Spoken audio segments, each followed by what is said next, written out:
Hello, this second video on my 2 wild years after leaving Exclusive Brethren includes a win on the horses. No, it wasn't, it was on the dogs, which led me to going straight to London. And what I got up to in Soho, it talks about the £3,500 phone bill that I ran up. It talks about the gang of drug dealers that I got involved in being in the wrong place at the wrong time, and the shenanigans, what happened there. And then lastly, the £50,000 gift that I was offered. Did I receive it? I shall tell you all in the second video of my wild years. Here we go. Does lightning ever strike twice? Near the end of my 8 weeks on the dole, I find myself putting my last £3, this time on 2 dogs. I'm in Lime Street at the bookmakers Ladbrokes. See, behind me is Liverpool. This is where all this malarkey happened. By the way, in my opinion, gambling is not mature or healthy either. Being just round the corner from Lime Street Station, I went straight to the ticket office after this win and bought a ticket to London Euston. Within a few hours, I was walking into the balmy evening air at the capital. I made my way along Euston Road to find a cheap hotel for 2 nights. I had a plan. Growing up, we used to play lots of board games. One of them was called London Cabby. On the map, the main roads of the centre of London, you could drive around picking up and dropping off passengers. I had played this game so much that I could remember every street on the map. You alright? Yeah. Oh. You can climb in the tree. Sorry, we interrupted you. Oh, it's okay, no problem. Carry on, mate. Alright. You climbed the tree. Go on. I'm just reading the book, you know. As you do. I had played this game, London Cabby, so much that I could remember every street on the map. I was going to go on a walk that night to see if I could navigate my way around this real city without a map. After finding a backstreet hotel costing £40 for 2 nights, I let myself into the small bedroom, hid most of my money under the bed sheets and set off for my midnight walk. It fascinated me that I knew what street or road or monument was coming up next.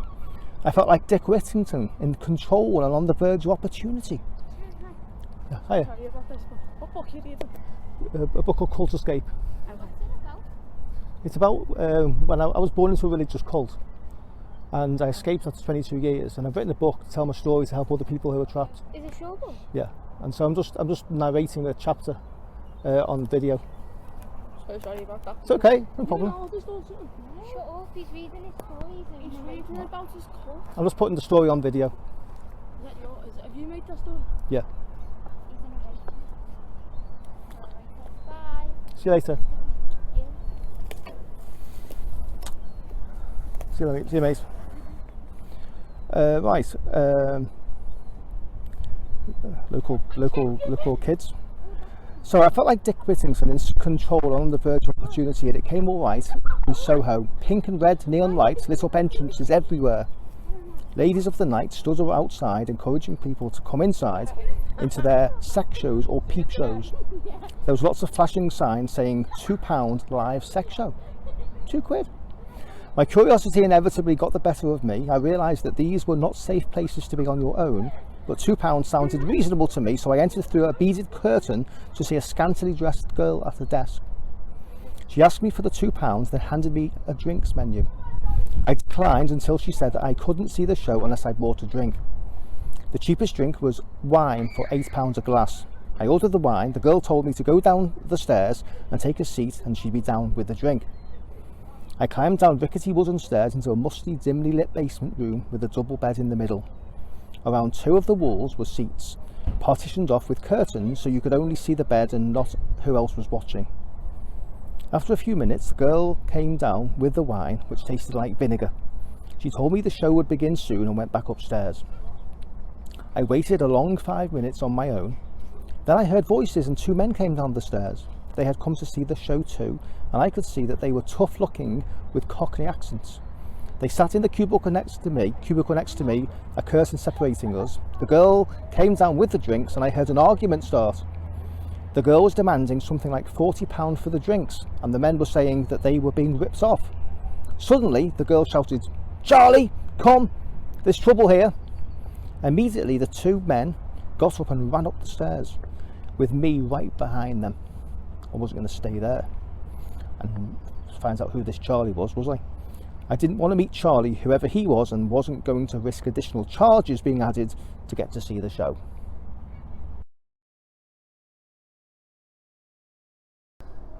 In the first 5 or 6 months of leaving home, I ran up a phone bill for £3,500. It's all coming out now. I couldn't pay it off, got cut off, changed my number and ran up another bill for £800 before that was cut off too.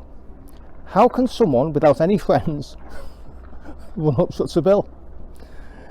You simply had to call a premium rate phone number and speak to a woman about anything you liked. I think it cost about £1 a minute. I spent hours talking to women at night time. If I wasn't watching something on the TV, I was on those chat lines. These were advertised in tabloids and some of them cost £1 a minute. Oh, just said. In time, I learned a lot about the chatline culture and how the women were never allowed to give away their location and certainly not meet anyone who they chatted to. Primarily, our conversations were about sex. I wanted to explore the minds of a woman, and my curiosity drove me to many hundreds of hours of doing just that. I would get to find out who was online and at what time and have regular sessions with them as well as getting to know about them. It fascinated me to see how much information I could get them to divulge, and my quest was to meet some of them. Bear in mind, when you're only chatting on a phone, you have no idea what the person you're speaking to looks like. They give descriptions, but often they would exaggerate. I can remember meeting two, both blind dates. The first one was from a Liverpool chatline. She was petite and cute, and we saw each other for a few weeks until I realised she had lots of boyfriends. The second one worked on a chatline in Seacombe, Wirral. Karen. I had chatted to her for weeks, using every trick in the proverbial book to get her to divulge where she was and why she should meet. One night, maybe she had been drinking, she agreed to meet. I drove over to a lay-by on Birkenhead Road about 1 o'clock in the morning near the Seacombe ferry terminal. Along came Karen and got into my car. She was not the tall, blonde, shapely, feminine model that I had imagined. Well, she was blonde. She was about 15 years older than me and about 15 stone too. I recognised her voice and we got on like a house on fire. Over the next few weeks, we became great friends. She lived in a terraced house in Seacombe just around the corner from her local pub, which was then there, it was called the Beehive. She was one of these salt of the earth women with a loud cackle, a drinker of many pints and a heart of gold. Her son James lived with her and we became friends too. It was around this time that I got held hostage by a gang of drug dealers. Here's what happened. So here's what happened next, and I've come to the Botanical Park in Wavertree, Liverpool, to tell you this. I had been at a house in Highton in Liverpool pitching a prospective agent to sell the perfumes for me. At the house was a friend of the client, Sharon, a woman in her 30s. She showed an interest in selling the perfume too, and as I learned that she was going over to the Wirral that day, and because I was also going to Seacombe in Wirral, I offered her a lift. On the way, I stopped at my house to go to the loo and collect some items, and Sharon came in. When I had finished, I went into my lounge, noticing that the cupboard door was ajar where I stored some of my perfume stocks. I noticed some were missing, and in the lounge by Sharon's feet was a plastic bag that looked full of perfume bottles. My perfume bottles. What could I do? I was embarrassed. I decided to take one moment at a time, so I got back in the car with Sharon. Driving through the Mersey Tunnel, she pulled a knife out of her shoulder bag and demanded my checkbook and card. Funnily enough, I had deliberately left them in my bedroom, as I had a gut feeling about Sharon. Shouting and swearing at me, we exited the tunnel, and she directed me to Green Lane, where she said she wanted to be dropped off. I felt like I was in the movies, in a thriller. I wasn't enjoying it. I remained calm, but was very scared inside. However, this was just the beginning. It was a Sunday and there was not much traffic about. I looked for a police car to flag down. As I stopped the car at Green Lane by some waste ground, Sharon, as quick as a flash, grabbed my car keys and jumped out of the car, threatening to throw my keys down a grid and burn the car down. I jumped out of the car and caught her and tried to wrestle the keys off her. She was punching and scratching me, and in trying to get the keys off her, I wrestled her to the ground. Just wanted my keys. Next thing, she had put the keys down her knickers and started shouting out the names of people that she knew who lived in the flats nearby. 2 youths ran out of the flats and we had a standoff. Sharon said I wanted my keys back. Sharon said if I wanted my keys back, I would have to give her and the 2 youths a lift somewhere. I had to make a decision instantly. I decided to go with the moment, and I agreed because I didn't want to lose my car. The 2 youths got back in the back of the car, and Sharon in the front told me where to drive to. We drove to some council estate on the Wirral. Sharon got out and told the youths to keep an eye on me as she wanted to go somewhere after this call. One of the youths got a knife out and told me to wait for Sharon. Eventually, Sharon got back in the car, and for the next 4 hours, she got me driving around the Wirral on a drug run, collecting and delivering drugs. There was no police cars out that afternoon, unfortunately for me. Otherwise, I would have stopped them. The youths were under her control, and at some point asked me how I knew Sharon.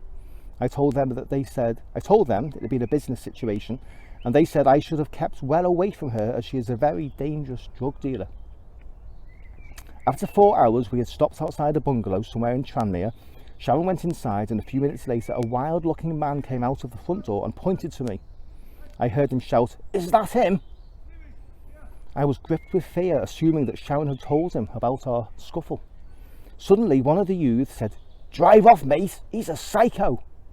I sped off, and the youths told me to drop them off back at Green Lane with the advice, keep away from her.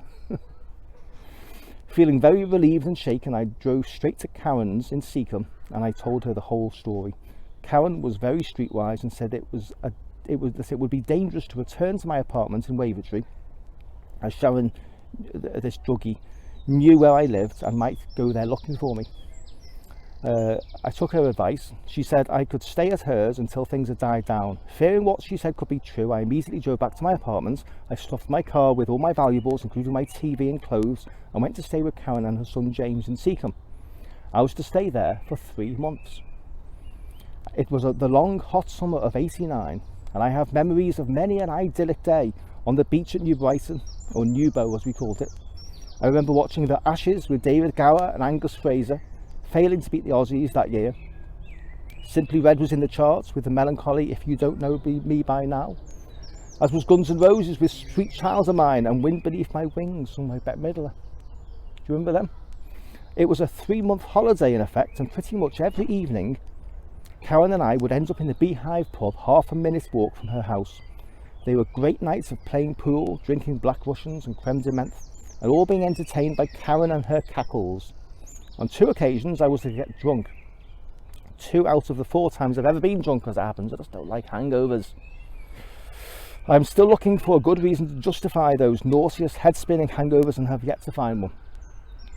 The first time, I had been mixing my drinks with a few Carlsberg Special brews for the road. All I remember is staggering out of the pub and seeing the grass verge by the roadside. I thought how incredibly comfortable it looked, so I lay down and woke an hour later when Karen found me. The second time I got blind drunk, I crawled under the pool table in the Beehive pub and woke a few hours later after the pub had shut. I woke to the sounds and bangs of Karen engaging in coital activities on the pool table above me with the landlord. This was another sex show that I missed. Enter another person in the chapter of my 2 wild years of excess indulging and pleasure, Sandy. She was a friend of Karen's and used to call round a few times a week in the evenings. She was 28 years old, friendly, curly blonde hair, and like myself, came from Liverpool. I can't remember whether or not she worked with Karen on the chat lines or not, but anyway, one night she had missed the last bus home, so I, being too kind, offered her a lift to save her getting a taxi. She lives in Leeso near the Oyster Catcher pub, of which I shall drive to in a minute as I'm a few miles away. When we arrived, she invited me in, but to her horror saw that her house had been burgled and various items had gone missing. She just stood there motionless for about 5 minutes as if in a trance. She was obviously in shock. I didn't know what to do. I don't remember calling the police as it was about 1 o'clock in the morning, but I had an idea. It had been 3 months since the saga with the drug dealer. Since then there was no evidence that my apartment had been visited, and I wanted to move back anyway. So I decided to take Sandy back overnight, and hopefully she would be alright in the morning. She ended up staying 3 months and almost landed us both in jail. Here's what happened. We became good friends. Our lifestyle of late nights, lots of TV and videos, many slices of pizza and McDonald's, turned into one lazy convenient 3 months for slobbing out and just existing till our money ran out. After a month, Sandy wanted us to get married. When I said no, and that I certainly wasn't ready for marriage at this stage of my life, she was very upset. Then she told me this fantastic story. Her mother had an uncle who owned a diamond mine in Argentina. He had given a substantial amount of money to Sandy's mother, who lived in Liverpool. Also, Sandy had a brother who was married and who lived in Bootle, Liverpool. When Sandy and her brother were to reach 35 years of age, £500,000, yes, £500,000 would be released to each of them. Her brother had just turned 55 and had received his lump sum, and Sandy was 28. She told me that although her money wasn't for another 7 years, she was going to ask her mum for an advance, which she could pay back when she reached 35. She said that she was going to ask her for £50,000, from which we could start up a business, as we both were out of work. We could also go on holiday and buy whatever we wanted. Imagine having that offered to you on a plate. I was very dubious about agreeing to this, as I knew it would potentially tie me down to Sandy. However, the thought of financial freedom decided it for me. Sandy arranged to see her mother that evening to ask her for the money and sort out the details. I waited in my apartment, and Sandy came back all smiles, saying her mum had agreed, and tomorrow she would take her to the bank and arrange the transfer. Imagine that. We could hardly sleep with excitement and stayed up late making lists of all the things we were going to buy. The next afternoon, Sandy went to arrange the transfer, but returned an hour later, saying that her mum had said she was busy, and instead to go at the end of the week for the money. We were very disappointed, but continued our list making and spent that week researching and pricing the holiday, car, business, and many items we were planning on buying. The big day arrived, and Sandy went to her mum's again, only to return with her mum giving her another excuse and saying, "Come back on Monday to sort the money out." We were puzzled and very annoyed that such a life-changing happening could be postponed so easily. That weekend we carried on with our plans, fully expecting third time lucky Monday would be our jackpot day. Monday came. Sandy went to her mum's to return an hour later crying. I knew why. Her mum had postponed it again. How could she do this to her daughter? How cruel to get someone's hopes up 3 times, then dash them down with a feeble excuse. We were so angry, and I suggested Sandy forget the whole thing. At that point, I only had her word for the whole story. I had not even met her mum. But I believed Sandy was telling me the truth despite her desire to be married. However, was the whole story fabricated? Knowing how flimsy her story might have appeared to me, Sandy said she was going to take me to see her mum and get her in front of me to say what she was going to do about the £50,000. I agreed, and that afternoon we went round to her mum's house in Kensington, Liverpool. Her mum was out, but Sandy had the front door key. The house was a small mid-terrace and looked rather run down. Inside was no better, and a strong odour of cat wee greeted us. Sandy went upstairs, telling me to wait downstairs in case her mum came in. A few minutes later, Sandy came down to show me 3 bank statements from different bank accounts in her mum's name. My eyes opened wide when I saw that each one had more than £100,000 balance. A few days later, Mrs. Day arrived at my house. She was probably in her late 50s, although she looked a lot older with her curly white hair. She was very small, shabbily dressed in an old long coat, and she carried a plastic carrier bag. She certainly didn't look like someone who had 6 figures in her bank account. Over a coffee, the conversation went something like this.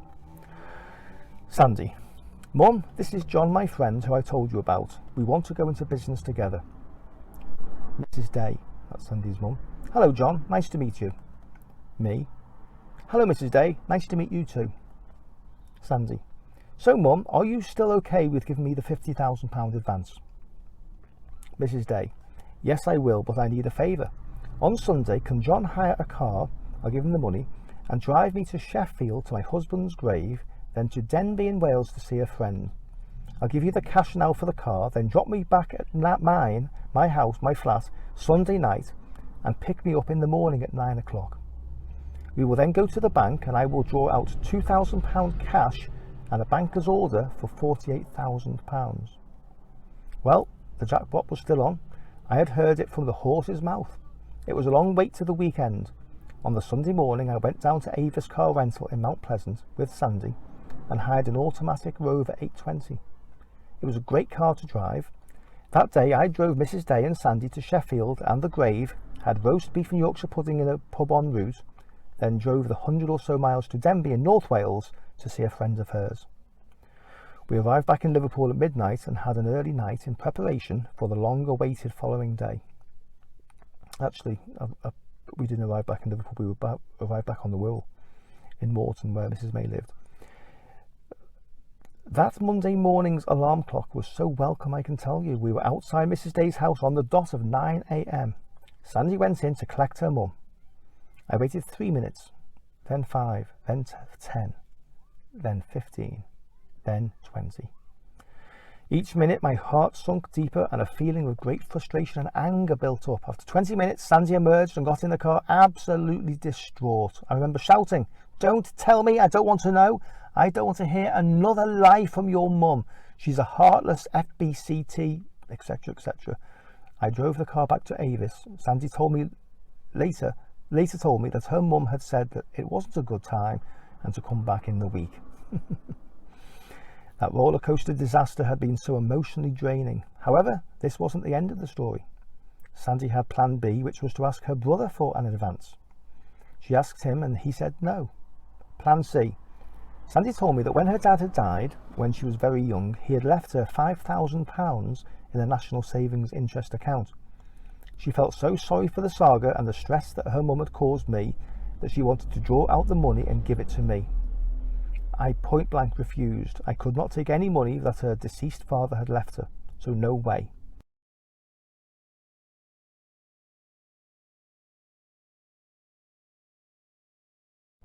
Plan D.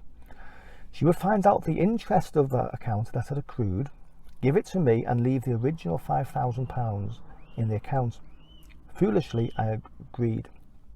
So Sandy went to the post office and applied for the balance. A few days later, she received a letter from them. The news was rather pleasing. The account had swelled to over £55,000. She had an application form to make a withdrawal. She wrote my name on to receive a cheque for the sum of £50,000. I went to a red pillar box with her and posted it, and I heard the letter fall to the bottom of the pillar box. The jackpot was on again. So here we were again, £50,000 on the way. Out come the lists again. What could possibly go wrong now? There was a clause in the account that required the signature of none other than Mrs. Day. That's right. A letter arrived about a week later from the National Savings, saying that Mrs. Day, her mother, had to sign. As expected, she went to her mum's and returned in tears as her mum had said she was busy, come back in a week. Plan E. Sandy said she was going to forge her mum's signature. She went to her mum's when she was out and found letters with her mum's signature on. Then she practiced copying them and signed the form to release the money. She would never find out, she told me. The £50,000 was alive again.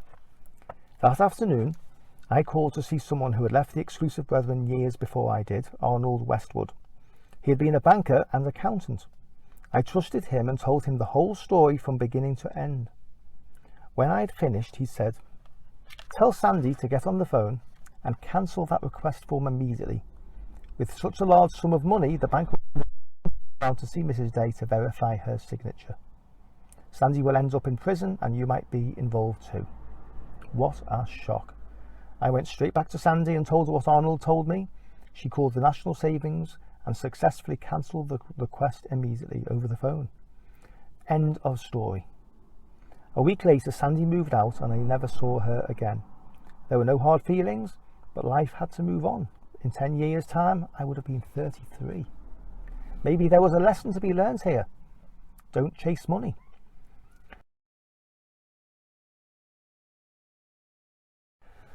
The last story about Sandy was that a week before she left, she found an advert in the local paper for a telesales representative and encouraged me to apply for the job, which leads to the next episode in the 2 wild years after I left the Exclusive Brethren.